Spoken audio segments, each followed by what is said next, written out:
Hello, I'm Justin Wheeler, and welcome to this episode of Nonstop Nonprofit. Today, I have the incredible honor to talk to Liz Dunn, Chief Development Officer for RAICES. Her attitude toward fundraising, that it's an art and science, is what has made their response to the 2018 viral Facebook fundraiser go from beyond a serendipitous social media accomplishment. Liz joined RAICES as a consultant and donor and loved the organization so much she made the leap to full-timer.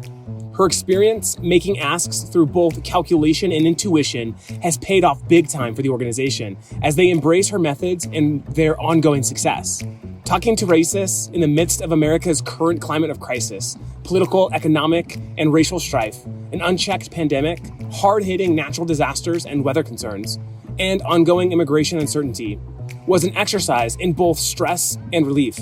Liz reminded me of how fickle fundraising can be, and then brought back the hope as she laid out how RAICES has built on that original 2018 Facebook fundraiser that spread like wildfire. Listen in as Liz and I make RAICES immigrants the hero of their story, meet donors where they want to fundraise, lay the groundwork for RAICES' expanded infrastructure, and talk fundraising in 2020 and beyond. Let's dive in. The best thing that we can do is just raise as much money as possible and then give it to the people around the world. We set out to raise $1,000 to help this person, but we had no idea how to fundraise. Then you're doing it wrong. Okay. That is unacceptable, and that is not the way to run a board. Who is this girl, and what's the thought process when you're like, do I include a nickel? And it snowballs like any peer-to-peer campaign. The more people that view this content, the further and further it grows. The community raised $55 million in 2019. The more nonprofits can give their donor base that experience of the impact that's being made on the ground level, there's nothing else you have to give someone.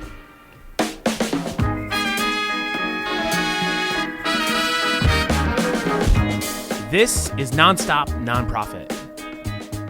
Hello, everyone, and welcome to Nonstop Nonprofit podcast. We're very excited today to be joined by the Chief Development Officer of the Refugee and Immigrant Center for Education and Legal Services, Liz Dunn. Thank you so much for joining the podcast today.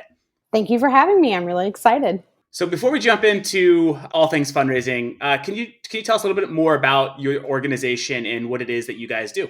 Sure. So I work for RAICES, Refugee and Immigrant Center for Education and Legal Services. It's, of course, a mouthful as an acronym, but we provide low cost and free legal services for anyone who comes to our doors, anyone who crosses the borders, who we come in contact with, no matter their needs. So that might be unaccompanied children, that could be families, that could be parents.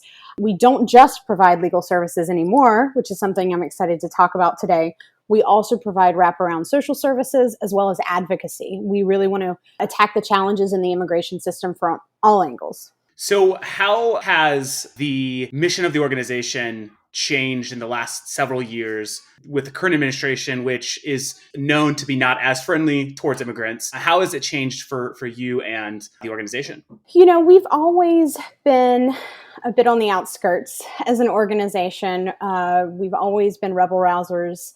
We've always been fighting for justice. And so there's really never been any administration that's been super pro-immigrant. And so in our 34-year history, RAICES has always been fighting for justice through different avenues. Zero tolerance and family separation was a moment in the public perception and the public's openness toward the immigration conversation and the issue that totally changed things. So before that, the way I described it is we had attorneys who were pretty scrappy, and some days they might be a caseworker and they were helping their client move into an apartment.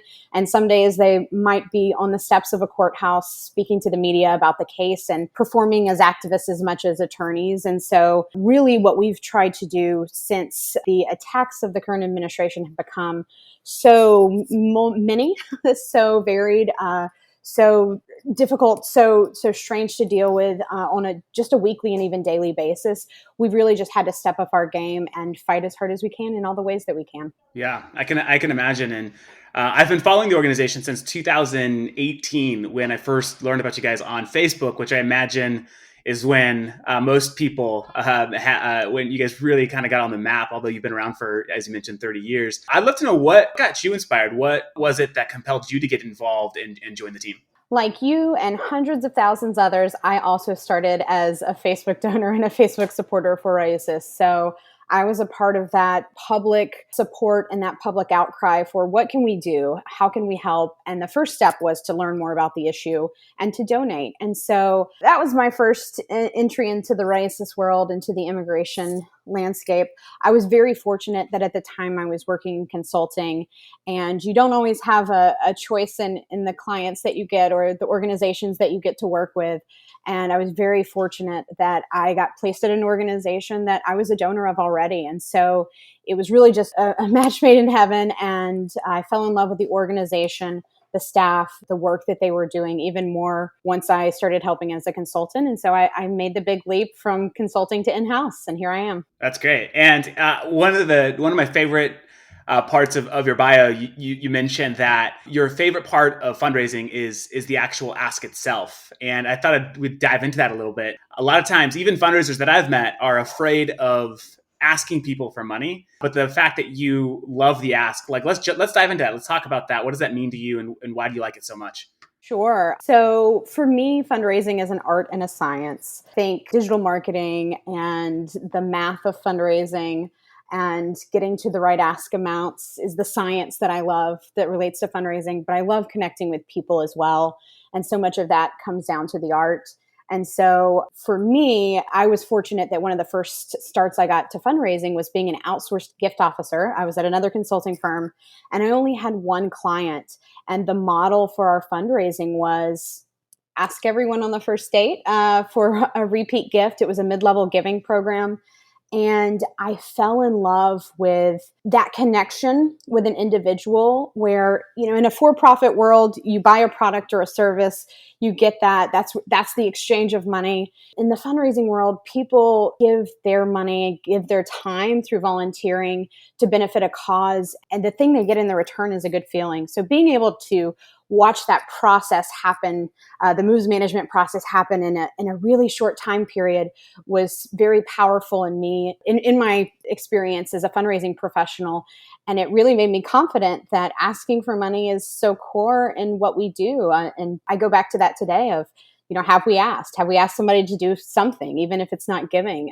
Other calls to action, you have to ask. And so I saw the power of the ask early on as being really key to the process. And I just love the adrenaline rush of it. I embrace it. No, I love that. And I don't know if I've mentioned this yet, but I spent 12 years fundraising. And, one of the things that I feel like made me a good fundraiser was that I really believed that feeling we give to donors is much more powerful than anything they could ever purchase or buy.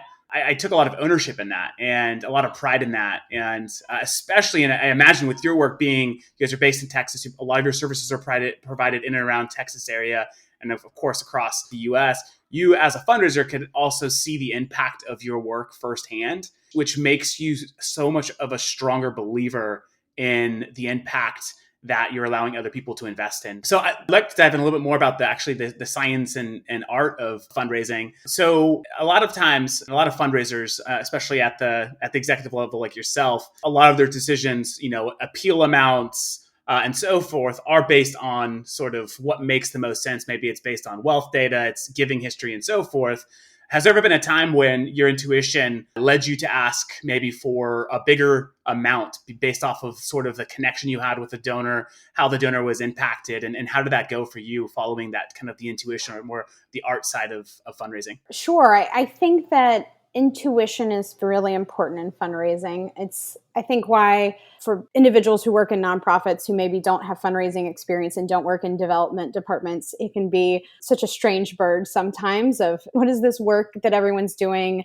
How do you come up with the numbers? When do you ask for restricted? When do you ask for unrestricted? It's a bit of a question mark, or sometimes I call it rainbows and unicorns. But for me, I lean into intuition a lot. When I was a gift officer, when I was doing frontline fundraising, I would do a bit of math in my head when I was doing mid-level giving and asking in that first appointment, trying to get to the right number. And I remember one meeting that I had with a donor many years ago, the reaction I got, and I think I still remember the amount. I asked for a $9,000 pledge over 3 years, and the individual had been giving, I think, maybe a couple $200 gifts. So it was a pretty significant upgrade.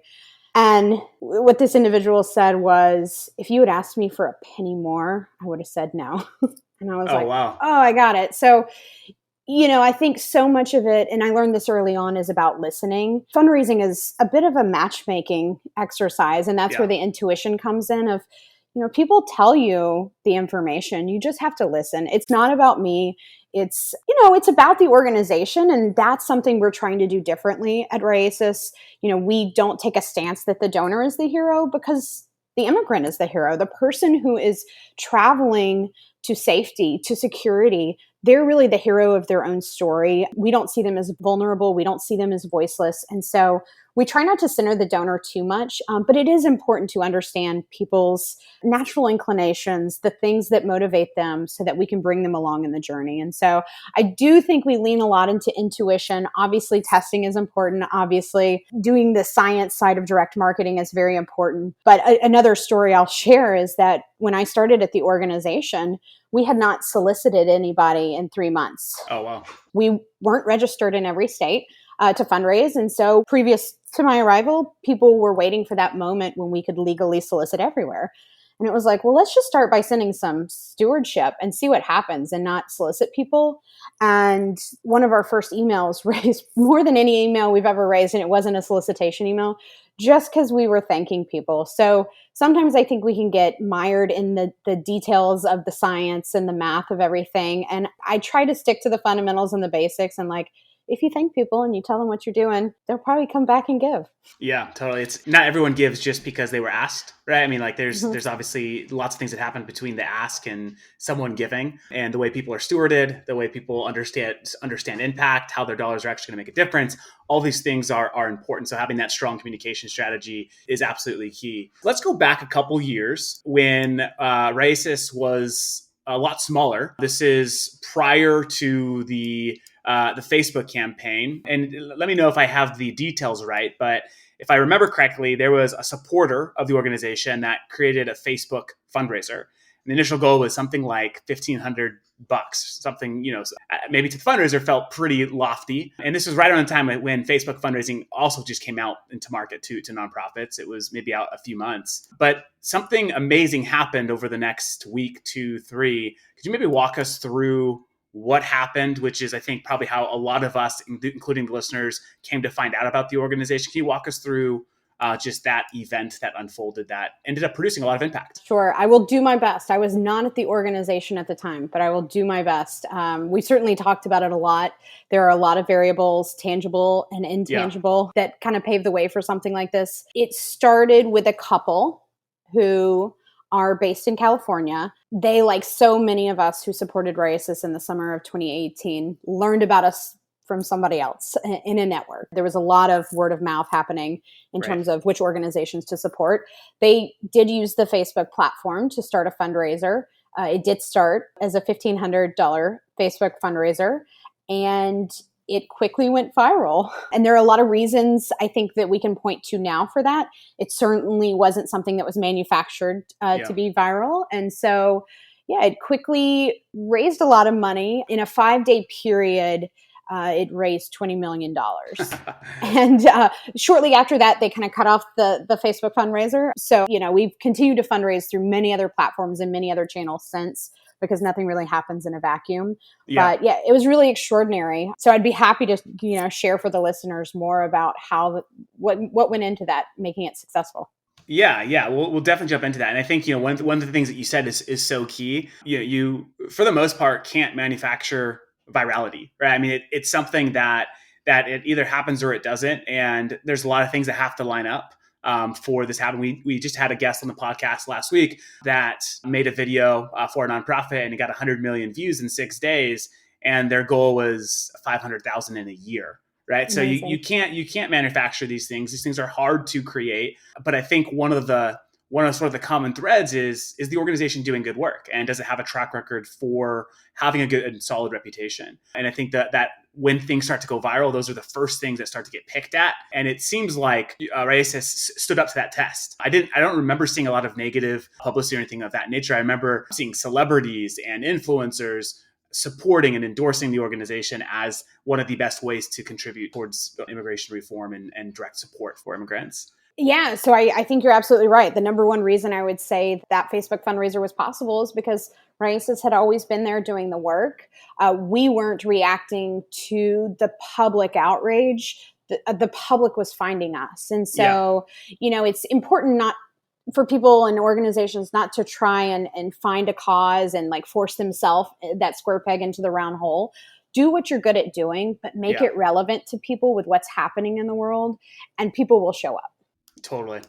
So a lot of concerns people have with Facebook fundraising, and we work with so many different nonprofits across the spectrum all around the world. And one of the major objections we hear why people don't want to use Facebook as a platform is because of the donor data. They don't get enough information. I imagine most organizations would rather have $20 million than $0 and no data anyway. So I think that like Facebook is an amazing platform that has a viral effect if it's the right place and right time. What would you say to fundraisers in your position who discourage their teams from using Facebook? Is it a tool that you think should be utilized more, or do you have your own concerns with it? Oh, there are a lot of feelings out there about Facebook as a fundraising tool. One of the interesting aspects for us is that the couple who started the fundraiser, they met while working at Facebook.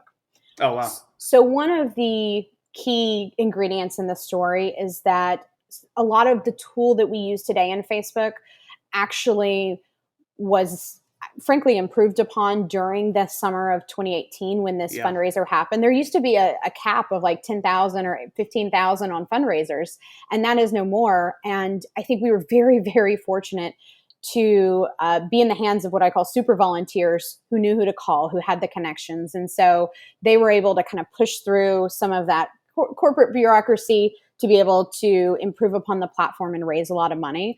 Yeah, we all struggle with the data side. I see the cost of acquisition of data on Facebook donors as a bit of a replacement to the fees that are associated with other platforms. And so That's a good point. I think it can be a bit of a wash when we look at our budgets. What I have found is that donors who give through Facebook identify as donors, even if they've never signed up for your email list, even if they've never gone to your website. I've gotten emails or calls from people related to the world that they're seeing and what they're hearing about RAICES on social media. And I'll go to look them up in our CRM database, and they're not there. And it's because we've never received their data through Facebook, but certainly they're identifying as a donor. And so I would say make the most of it. Donors are going to go to this platform. It's already got a user experience fairly built out. So embrace the fact that you don't have to build a lot in terms of code or in terms of graphics. Like, it's all there. People know how to use it. And so, yeah,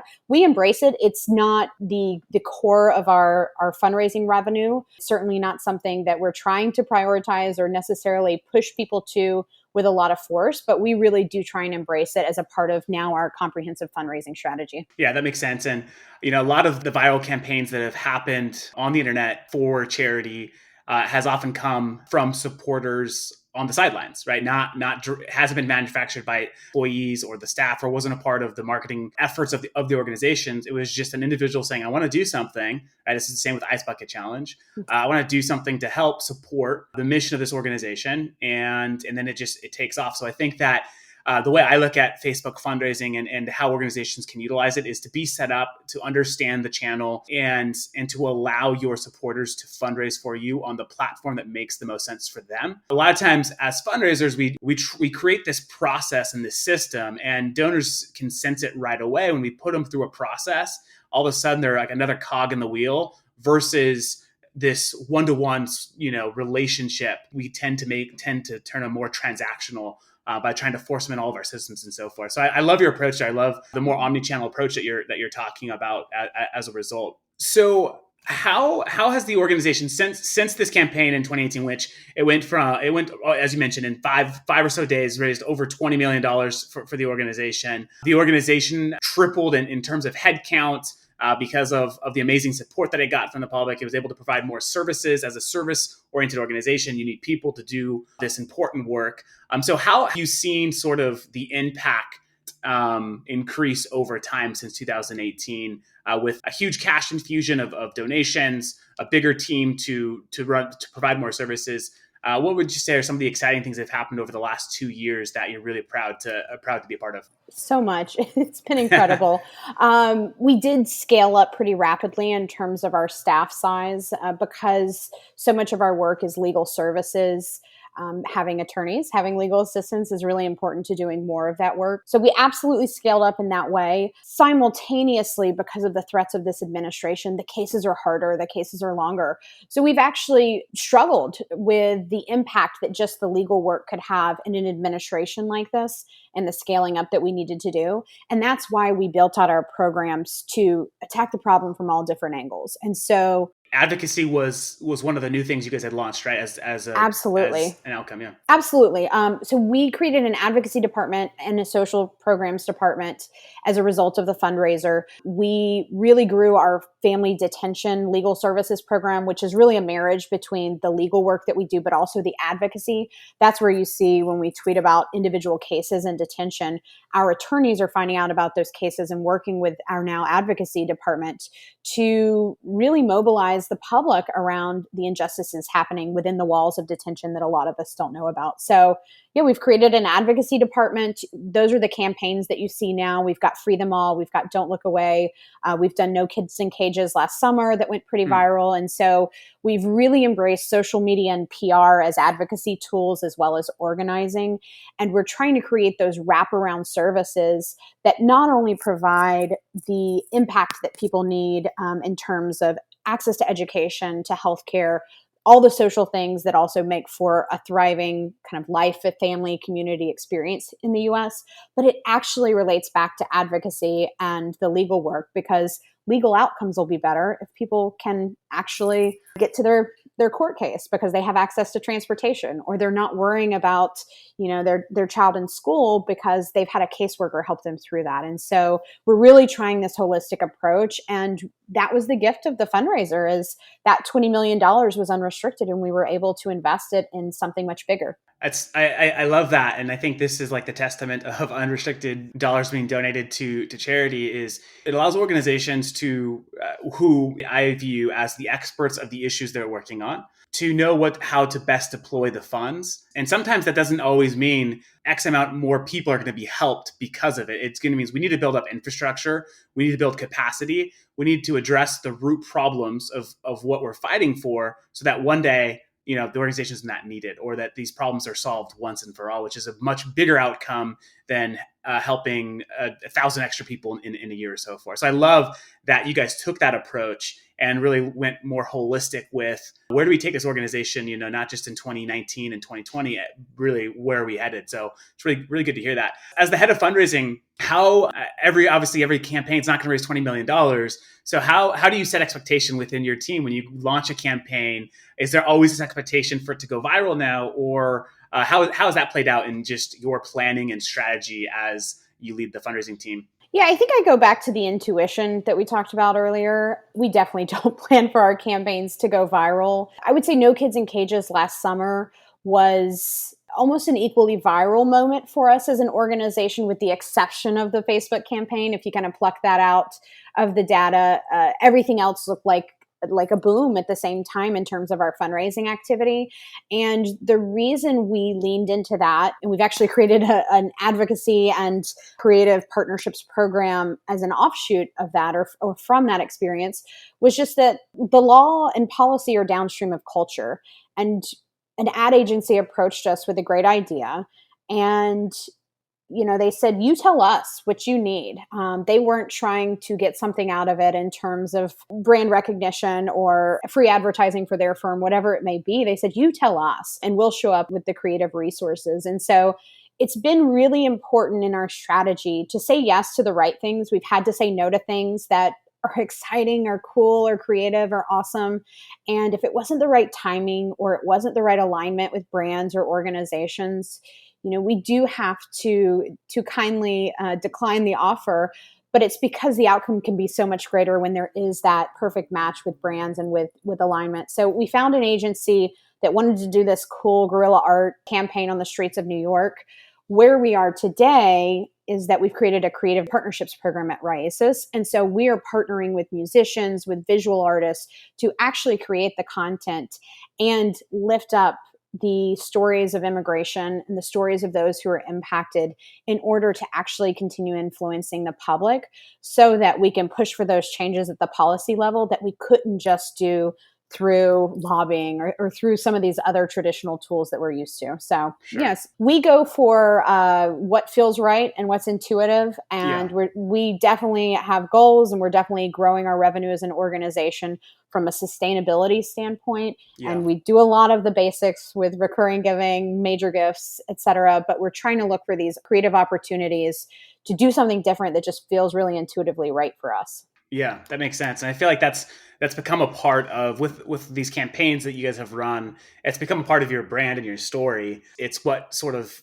supporters and donors expect. So I think that's really neat. How has it been since 2018 and to see sort of to manage the volume of these new donors? Was there any process put in place or strategy to try to understand who are these people, I think it was hundreds of thousands of people that had given, or tens of thousands. What was your cultivation strategy or thinking around how do we keep these people engaged to be, not just donors, but advocates of what we're fighting for? Because, aside from just giving, the voice that your supporters have is so important because you're working on, political issues that are political, that shouldn't be political, but it takes voices and advocacy to move the needle. So how have you captured all this energy and momentum, and how has that helped the organization move forward?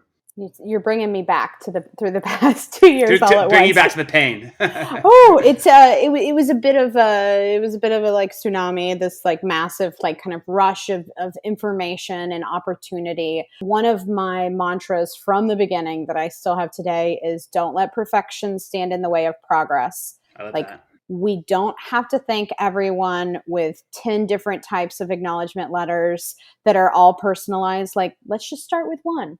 Yeah. Let's see how it goes. Let's add two. So we've been focusing on process for the past 2 years and are going to be continuing to focus on process. We didn't have a CRM when all this started that was capturing all the information. We didn't have a digital marketing program. We didn't have a development department. So all these things have been kind of built over the past 2 years, which feels a bit like overnight. But we're focused a lot on the process side of things and then continuing to improve upon it incrementally. Got it. It was impossible to thank that many people, right? I mean, you don't have that. You don't have all the information. And so it was just like, let's do the best we can with the resources we have. And when a campaign goes viral the way your guys' did, really the best you can do is show the public what you're doing to really increase capacity and to increase, the effort of the amazing impact you guys are making. And I think you guys have done such a good job showcasing that. And in some cases, and in many cases, I would say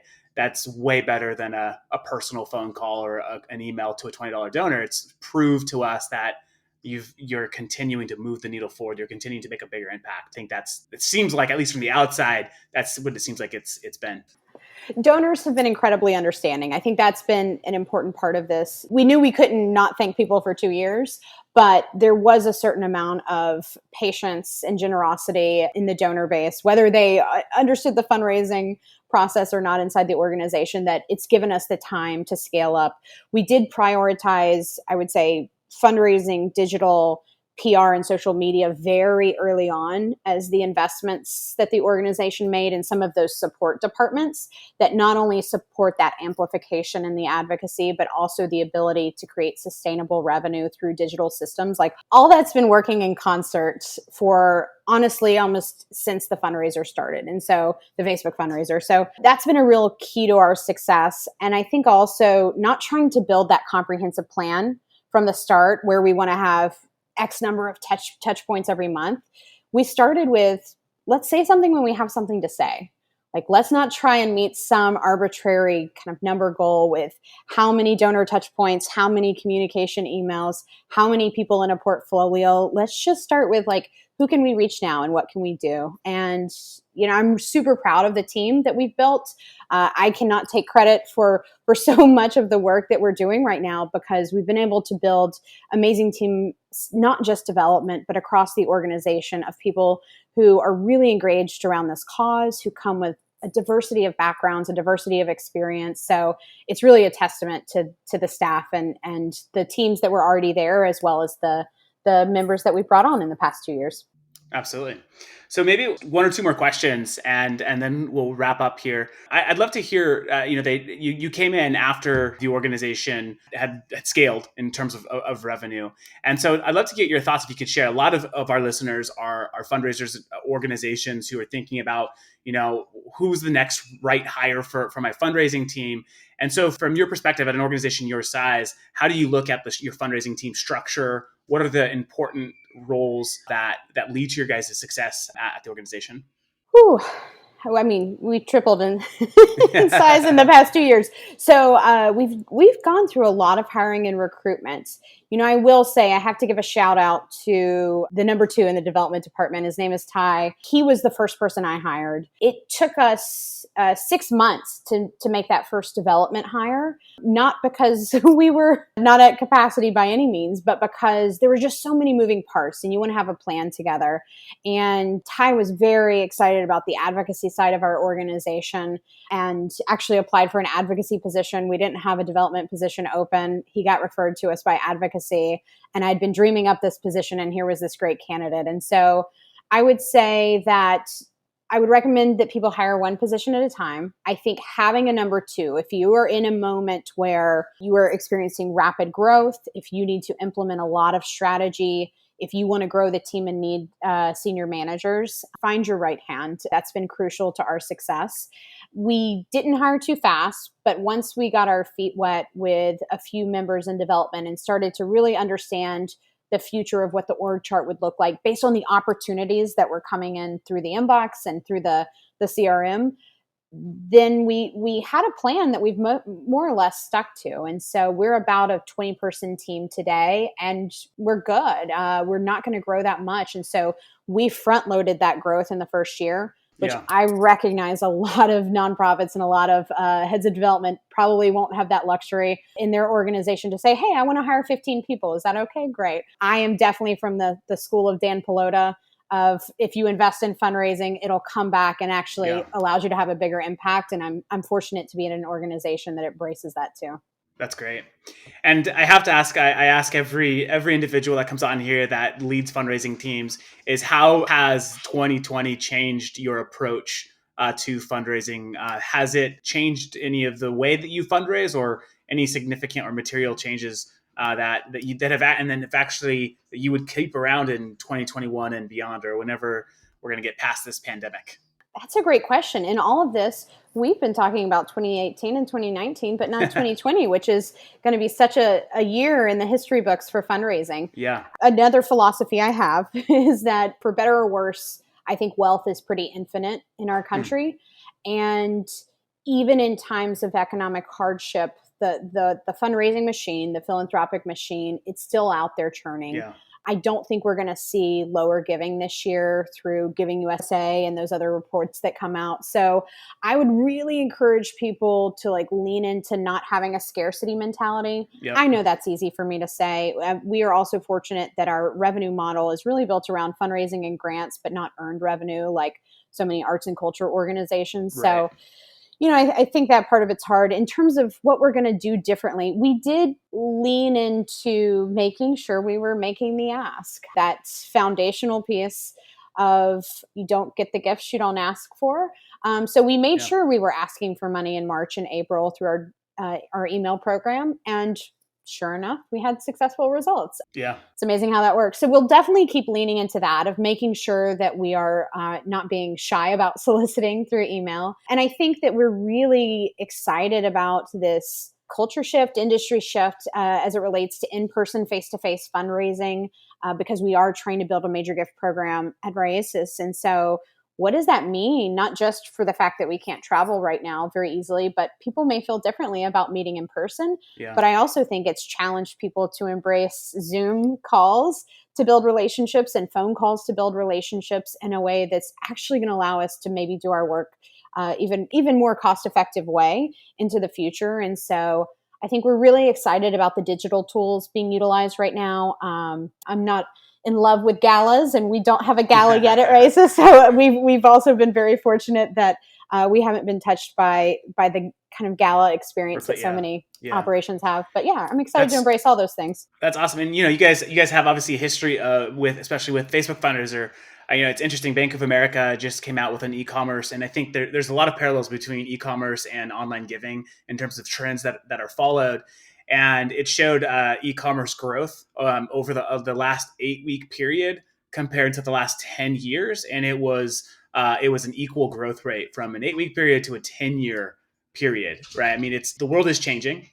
Even when things return back to normal, that normal is going to be different. And so I think now is an opportunity for nonprofits to really embrace digital, to really modernize, the way that they look at fundraising. And that's how to really to have a more bulletproof sort of approach going into 2021 and beyond. So it's really neat to hear that you guys are way ahead of the curve already. I mean, the fact that you don't do galas, God bless you, because there's just so much inefficiency and waste. And it's amazing to see you guys scale without needing to do some of the more traditional fundraising models. We don't do galas yet. Yeah. I'm sure there'll be a time. Until the donors say they want a gala, and then we'll be talking about a gala. There you go. All right. Well, Liz, thank you so much for joining us on the podcast. It's very insightful. I really appreciate your time. And I wish you and the team the best of luck as you enter the Q4 giving season, and keep up the amazing work. Thank you so much. It was a pleasure to share about the work we've been doing for the past 2 years and beyond. And I just want to wish best of luck to everybody out there who's working on this right now. Just keep the faith and keep the positivity, and we're all in this together. Thanks, Liz. Thank you. Thanks for listening to this episode of Nonstop Nonprofit. This podcast is brought to you by your friends at Fundraise, nonprofit fundraising software built by nonprofit people. If you'd like to continue the conversation, find me on LinkedIn or text me at 562-242-8160. And don't forget to get your next episode the second it hits the internets. Go to nonstopnonprofitpodcast.com and sign up for email notifications today. See you next time.